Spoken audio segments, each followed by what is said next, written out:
I don't know about you, but the commercials where a husband buys his wife or a wife buys her husband a surprise $50,000, $60,000, $70,000 new car for Christmas make me want to laugh. Given how much of a big deal it is for most of us to replace a car, even when we're just replacing it not with a new car, but a car that's new to us, it boggles the mind that a Christmas gift could come with monthly payments for the next half decade. If the people in these commercials are supposed to be paying cash and not making a commitment on the family budget for, 6, 7 years to come, then I really don't know what that's like. That would be quite the thing. We're talking about unexpected Christmas gifts at this passage here, Luke 1:34-38. We just read the previous passage. Mary answers, "How will this be?" Mary asked the angel, "since I am a virgin." This verse is Mary's response to being told that she has an unexpected gift on the way. Her question's a very practical one. Biologically, there does need to be some explanation. These things don't just happen on their own. But it's also a profoundly moral question, because as we will see in tomorrow's message from the Gospel of Matthew, Mary's already spoken for as Joseph's soon-to-be wife. A surprise car or vacation, while we may worry about the cost, at least doesn't come with the potential of legal and ethical condemnation.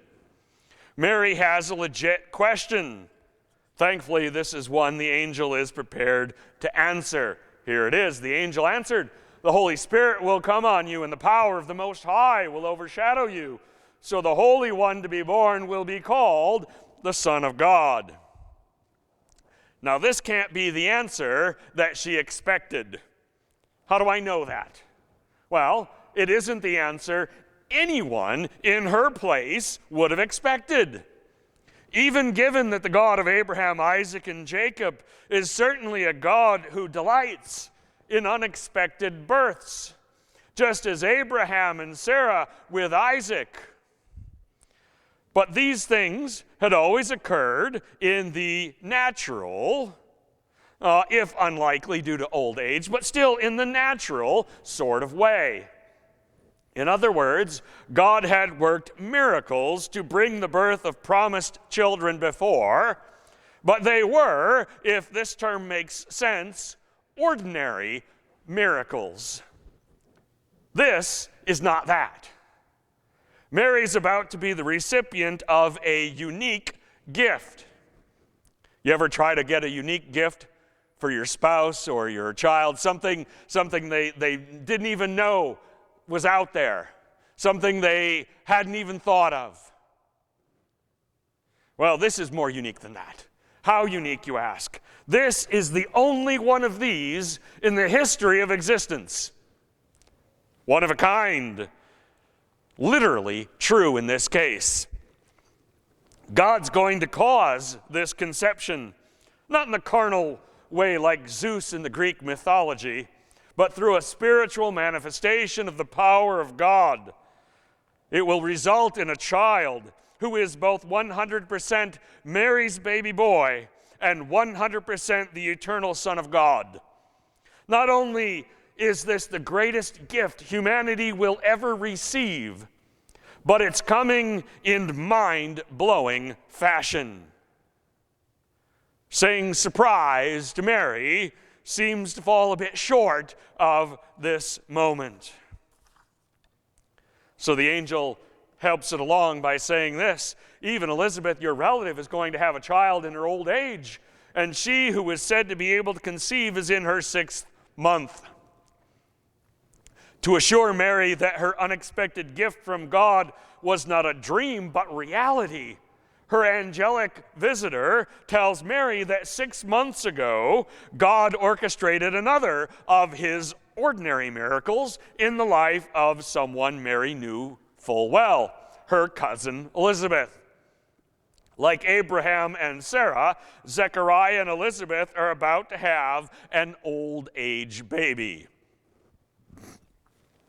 Now, in contrast with most of Clara's parents or classmates' parents, Nicole and I remember what the Cold War was about. Most of her classmates' parents, not so much. We remember skating to living on a prayer in middle school and other such things. They do not.